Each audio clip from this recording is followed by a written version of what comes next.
ശ്രീ വിജി തമ്പി, ഇപ്പോൾ ഈ വിഷയം സമൂഹ മാധ്യമങ്ങൾ ഏറ്റെടുത്തിരിക്കുകയാണ്. പലരും പല രീതിയിലാണ് ഊഹാപോഹങ്ങൾ പ്രചരിപ്പിക്കുന്നത്. ചിലർ സംവിധായകരുടെയും നടന്മാരുടെയും ഒക്കെ പേര് പറയുന്നു.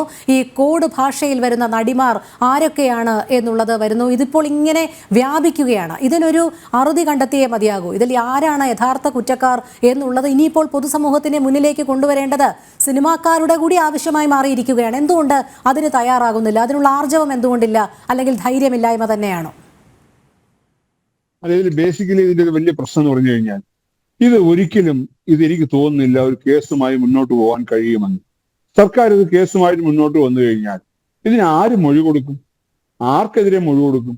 എന്ത് തെളിവ് കൊടുക്കും? ഞാനൊരു കാര്യം ചെയ്യട്ടെ, ഒരു ഇൻഡസ്ട്രിയിലോ മറ്റൊരു ഇപ്പം ഏത് മേഖലയിലായാലും അവിടെ ഒരു ജോലിക്കൊരു ഉറപ്പുണ്ട്. എവിടെയായാലും ഇപ്പൊ IT മേഖലയായാലും എവിടെയായാലും അവിടെ ഒരു ജോലി കിട്ടുമ്പോൾ അതിന് പ്രൊസീജിയേഴ്സ് ഉണ്ട്. ആ പ്രൊസീജിയേഴ്സ് അനുസരിച്ചാണ് ജോലി കിട്ടുന്നത്. അപ്പൊ ആ ജോലിക്കൊരു ഉറപ്പുണ്ട്, അവിടെ തെളിവുണ്ട്. കാരണം നാളെ അവരെ ജോലിയിൽ നിന്ന് മാറ്റി കഴിഞ്ഞാൽ മറ്റു നിയമപരമായ നടപടി സ്വീകരിക്കാം. സിനിമയെ സംബന്ധിച്ചിടത്തോളം എല്ലാ കാലത്തും സിനിമ എന്ന് പറയുന്നത് ഗ്ലാമറിന്റെ കാലമാണ്. അതായത് ഓരോ കാലത്തും ആ സിനിമ, ഒരാളുടെ സിനിമ വിജയിച്ചാൽ മാത്രമേ ആ സിനിമയിലേക്ക് അടുത്ത സിനിമയിലേക്ക് അവസരമുള്ളൂ. നടനായാലും നടിയായാലും സംവിധായകനായാലും ആരായാലും.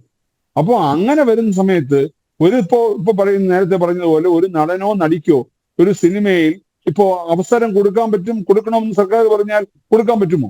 അങ്ങനെ കൊടുക്കാൻ നിർമ്മാതാക്കൾക്ക് കഴിയുമോ? അല്ലെങ്കിൽ അതിന്റെ സംവിധായകർക്ക് കഴിയുമോ? കഴിയില്ല. അപ്പൊ ഒരു സിനിമയെ സംബന്ധിച്ചിടത്തോളം ആ സിനിമയ്ക്ക് ആരൊക്കെയാണ് ആവശ്യമുള്ളത്, ഏത് നടൻ ഏത് വേഷം ചെയ്യണം, ഏത് നടി ഏത് വേഷം ചെയ്യണമെന്ന് തീരുമാനിക്കുന്നത് സംവിധായകനും തിരക്കഥാകൃത്തും നിർമ്മാതാവും ചേർന്നാണ്. അപ്പൊ അങ്ങനെ വരുമ്പോ അങ്ങനെ ഒരു നിർബന്ധ ബുദ്ധിയോടുകൂടി ഒന്നും ചെയ്യാൻ പറ്റില്ല. പിന്നെ ഈ പറഞ്ഞ പോലെ സിനിമയിൽ നമ്മൾ ഈ സിനിമ ഇൻഡസ്ട്രി എത്രയോ കാലം കഴിഞ്ഞ് വന്നിട്ട് ഒന്നാണ്. എത്രയോ കാലമായി ഇവിടെ എത്രയോ മഹാനടന്മാര് സിനിമയിൽ വന്നിട്ടുണ്ട്, മഹാനടിമാര് വന്നിട്ടുണ്ട്. ഇന്നും പലരും ശീലാമ്മയെ പോലുള്ള ആൾക്കാർ ഇന്നും സിനിമയിൽ സജീവമായിട്ട് നിലനിൽക്കുന്നു. സിനിമയുടെ ആദ്യകാലം തൊട്ടുള്ളവരാണ്, ജയഭാരതിയെ പോലുള്ളവരും. അതുപോലെ ഒരുപാട് പേരില്ലേ. ഞാൻ ചോദിക്കുന്നത് അങ്ങനെയൊന്നും അല്ലാതെ ഇന്നത്തെ കാലത്ത് ഇപ്പോഴത്തെ ഒരു അവസ്ഥ എന്താണ്? ഇപ്പോ സിനിമയിലേക്ക് വരുന്ന യുവനടി നടന്മാർ ആരായാലും പഴയ പോലെ അല്ല. എല്ലാവരും വളരെയധികം വിദ്യാഭ്യാസമുള്ളവരാണ്, വിദ്യാസമ്പന്നരാണ്.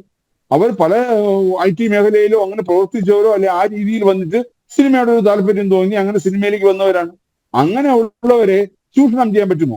അപ്പൊ ഇവിടെ പ്രധാനമായിട്ടും വരുന്നത് ഇന്നത്തെ ഒരു കാലഘട്ടത്തിൽ ആണും പെണ്ണും എല്ലാം ചേർന്ന് ഒരുപോലെ ഒരേ രീതിയിൽ പ്രധാനമായിട്ടും ഇപ്പോൾ നേരത്തെ പറഞ്ഞ പോലെ ഈ ലഹരിയൊന്നും അത്ര പെട്ടെന്നൊന്നും ആർക്കും നിരോധിക്കാൻ പറ്റത്തില്ല. കാര്യം ഇന്ന് സിനിമാ മേഖലയിലെ യുവനടീനടന്മാരിൽ ഒരുപാട് പേര് ഈ ലഹരിക്ക് അടിമകളാണ്. അതുപോലെ തന്നെയാണ് അവരെ വെച്ച് സിനിമ ചെയ്യുന്ന സംവിധായകരും നിർമ്മാതാക്കളും അതിന്റെ ഛായാഗ്രാഹകരും എല്ലാവരും ഒന്നിച്ചു ചേർന്ന് ഒരു ഗ്രൂപ്പാണ്. അപ്പൊ ഞാൻ ചോദിക്കട്ടെ, ഇപ്പൊ പലപ്പോഴും പല മുതിർന്ന സംവിധായകർക്കും സിനിമ ചെയ്യാൻ കഴിയാതെ പോകുന്നത് പോലും ഈ ലഹരിയുടെ പ്രശ്നമാണ്. കാര്യം അവിടെ വരുമ്പോ അങ്ങനെയുള്ള സംവിധാനം ചെയ്യുന്ന ഒരു സിനിമയിൽ ഇവരെ സംബന്ധിച്ചിടത്തോളം ഇവർക്ക് ഒരുപാട് പരിമിതികൾ ഉണ്ടാവും, സ്വാതന്ത്ര്യം നിഷേധിക്കപ്പെടും.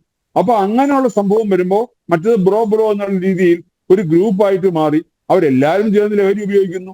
ഷൂട്ടിംഗ് തുടങ്ങുന്നതിന് മുമ്പ് ഉപയോഗിക്കുന്നു, ഷൂട്ടിംഗ് നടന്നുകൊണ്ടിരിക്കുമ്പോൾ ഉപയോഗിക്കുന്നു. അപ്പൊ ആ ഒരു ലഹരിയിലാണ് പലപ്പോഴും സിനിമകൾ ഇന്ന് നടന്നു പോകുന്നത്, പല സിനിമകളും.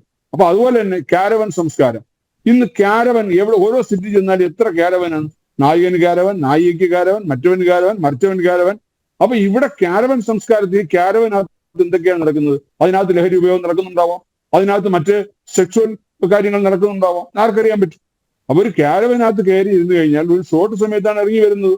അപ്പൊ ആ രീതിയിൽ പോലും ഒരുപാട് രഹസ്യങ്ങൾ ഈ സിനിമയുടെ പുറം ഭാഗങ്ങളിൽ നടന്നുകൊണ്ടിരിക്കുന്നു.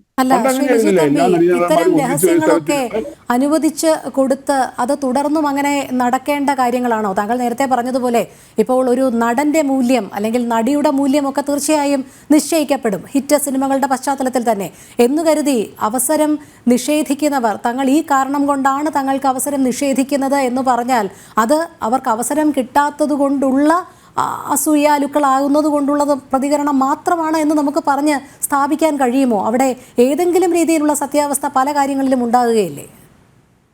ഞാൻ അതാണ് പറഞ്ഞത്, സിനിമയെ സംബന്ധിച്ചിടത്തോളം അവരുടെ മൂല്യം തന്നെയാണ് പ്രാധാന്യം. അപ്പൊ ഒരു ഏറ്റവും താരമൂല്യമുള്ള ഒരാള് അയാളിപ്പോ ലഹരി ഉപയോഗിക്കുന്ന ഒരാളാണെങ്കിൽ അയാളെ തടയാൻ ചിലപ്പോൾ നിർമ്മാതാവിനോ സംവിധായകനോ കഴിയുന്നു വരില്ല. കഴിഞ്ഞാൽ ചിലപ്പോൾ അയാൾ ആ സിനിമയിൽ അഭിനയിച്ച് തയ്യാറായില്ലെങ്കിലോ. ഒരു സിനിമ എന്ന് പറയുമ്പോൾ ഒരു സിനിമ രൂപപ്പെട്ടത് പുറത്തു വരിക എന്നുള്ള ഒരു നിർമ്മാതാവിന്റെ ആവശ്യമാണ്.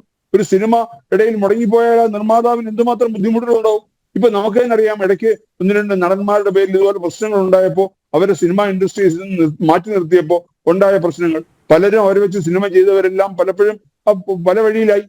അപ്പൊ അങ്ങനെ വരുമ്പോഴത്തേക്കും പലപ്പോഴും പല കാര്യത്തിലും പ്രൊഡ്യൂസർ ആയാലും ശരി, ഡയറക്ടർ ആയാലും ശരി, കണ്ണടക്കേണ്ടി വരികയാണ്. അതുപോലെ തന്നെ ഈ പറഞ്ഞ പീഡിപ്പിക്കപ്പെട്ടു എന്ന് പറഞ്ഞാൽ പല ആൾക്കാരും, ഞാൻ ചോദിക്കട്ടെ, ഈ പറഞ്ഞ ഇപ്പൊ ഈ തന്റെ ഇടത്തോടുകൂടി ഇവർക്ക് വരാൻ വഴിയില്ല എന്ന് പറയുന്നത് എന്തുകൊണ്ടാണ്? അവർക്ക് അങ്ങനെയാണെങ്കിൽ വേറൊരു IT മേഖലയിൽ പ്രവർത്തിക്കുന്ന ഒരു പെൺകുട്ടിയെ അവിടുത്തെ ഒരു മറ്റൊരാൾ എന്തെങ്കിലും രീതി പീഡിപ്പിക്കുകയോ അല്ലെങ്കിൽ വേറെ രീതിയിൽ എന്തെങ്കിലും മോശമായി പെരുമാറുകയോ ചെയ്തു കഴിഞ്ഞാൽ അവര് ധൈര്യമായിട്ട് പുറത്തു വന്ന് പറയില്ലേ? കാര്യം അവർക്ക് അവിടെ അല്ലെങ്കിൽ മറ്റൊരു സ്ഥലത്ത് അവർക്ക് ജോലി ഉറപ്പുണ്ട്. സിനിമ എന്ന് പറയുന്ന ഒരു ഗ്ലാമറാണ്. കാരണം സിനിമ ഇപ്പൊ ഈ ഇത്രയും വലിയ ചർച്ചയും ഈ സോഷ്യൽ മീഡിയകളിലും ഈ പറഞ്ഞ മറ്റ് യൂട്യൂബ് ചാനലുകളിലും ഒക്കെ ഈ വിഷയം ചർച്ച ചെയ്യപ്പെടുന്നത് എന്തുകൊണ്ടാണ്? ഇത് സിനിമ ആയതുകൊണ്ടാണ്. അതേസമയത്ത് ഈ സംഭവം നടന്നിരിക്കുന്ന മറ്റൊരു സ്ഥലത്താണ്, മറ്റൊരു മേഖലയിലാണ് ഈ സംഭവം നടന്നിങ്ങനെ ഒരു ഹേമ കമ്മീഷനോ അല്ലെങ്കിൽ ഒരു കമ്മീഷൻ റിപ്പോർട്ട് വന്നെങ്കിൽ അത് ഇത്രയും ചർച്ചകളാകുമായിരുന്നു, അതിനുവേണ്ടി ഇത്രയും സമ്മർദ്ദങ്ങൾ ഉണ്ടാകുമായിരുന്നു. ഇപ്പൊ ഈ സമ്മർദ്ദങ്ങൾ ഉണ്ടാകുന്നതും ചർച്ചകൾ ഉണ്ടാകുന്നതും എന്തിനു വേണ്ടിയാണ്? ഇപ്പൊ 15 അംഗ പവർ ഗ്രൂപ്പ്. ഈ 15 അംഗ പവർ ഗ്രൂപ്പിൽ ആരൊക്കെ ഉണ്ടെന്നറിയാൻ വേണ്ടിയാണ് ഈ പറയുന്ന ഇവിടുത്തെ ജനസമൂഹം ഇപ്പൊ ആഗ്രഹിക്കുന്നത്. അപ്പൊ അതിന് ഓരോരുത്തരുടെ പേരുകൾ മനഃപൂർവ്വം പല രീതിയിലും പല രൂപത്തിലും പല ഭാഷയിലും യൂട്യൂബ് ചാനലുകളിലും മറ്റു ഉപയോഗിച്ചുകൊണ്ടിരിക്കുകയാണ്. ഇന്നിപ്പോ കയ്യിലൊരു മൊബൈലും ഒരു ഇമെയിൽ ID ഉണ്ടെങ്കിൽ ആർക്കും യൂട്യൂബിൽ തുടങ്ങാമെന്നുള്ള അവസ്ഥയാണ്. 10 ലക്ഷത്തിൽ പരം യൂട്യൂബ് ചാനലുകളാണ് കേരളത്തിൽ ഉണ്ടെന്നാണ് പറയുന്നത്.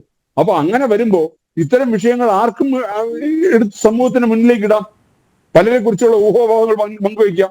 അപ്പൊ നേരത്തെ പലരും പറഞ്ഞതുപോലെ ഒരു വലിയ ഇൻഡസ്ട്രിയെ എത്രയോ പേരെ നിലനിർത്തുന്ന, ഇപ്പൊ താരങ്ങൾ മാത്രമല്ല, ഇവിടുത്തെ ഏറ്റവും താഴേക്കിടയിലുള്ളവർ മുതൽ എത്രയോ ആയിരക്കണക്കിന് ആൾക്കാർ ഉള്ള ചായ കൊടുക്കുന്നവരും വണ്ടി ഓടിക്കുന്നവരും അങ്ങനെ ആയിരക്കണക്കിന് ആൾക്കാരുടെ ഉപജീവന മാർഗമായ ഒരു വലിയ ഇൻഡസ്ട്രിയെ താറടിച്ച് കാണിക്കുന്ന രീതിയിലാണ് കാര്യങ്ങൾ മുന്നോട്ട് പോകുന്നത്. അത് ശരിയായ നിലപാടല്ല. കാര്യം ഇതിലിപ്പോ ഈ 15 അംഗ പവർ ഗ്രൂപ്പ് പലരും അവരുടെ രീതിയിൽ അവരുടേതായ സ്പെക്കുലേഷൻസ് വരുത്തുകയാണ്. അതെ, ഓരോരോ വ്യാഖ്യാനങ്ങൾ ഇപ്പോൾ എല്ലാ ഭാഗത്തു നിന്നും വരുന്നുണ്ട്. പക്ഷേ ഈ വ്യാഖ്യാനങ്ങൾക്കൊക്കെ ഒരു അറുതി വേണ്ടേ എന്നുള്ളതാണ് ചോദ്യം. പിന്നെ എന്തിനാണ് ഈ ഹേമ കമ്മിറ്റി, എന്തിനാണ് ഈ 2.5 വർഷം കൊണ്ട് കോടികൾ മുടക്കി, പൊതുഖജനാവിൽ നിന്ന് കോടികൾ മുടക്കി ഇങ്ങനെ ഒരു കമ്മിറ്റി രൂപീകരിച്ചതും പഠന റിപ്പോർട്ട് തയ്യാറാക്കിയതും അത് സർക്കാരിന്റെ കയ്യിലേക്ക് ഭദ്രമായി കൊടുത്തതും തുടർന്ന് 4.5 വർഷം സർക്കാർ അത് അലമാരയ്ക്കുള്ളിൽ പൂട്ടിവെച്ചതും ഒക്കെ എന്നുള്ളതാണ് ചോദ്യമായി വരുന്നത്.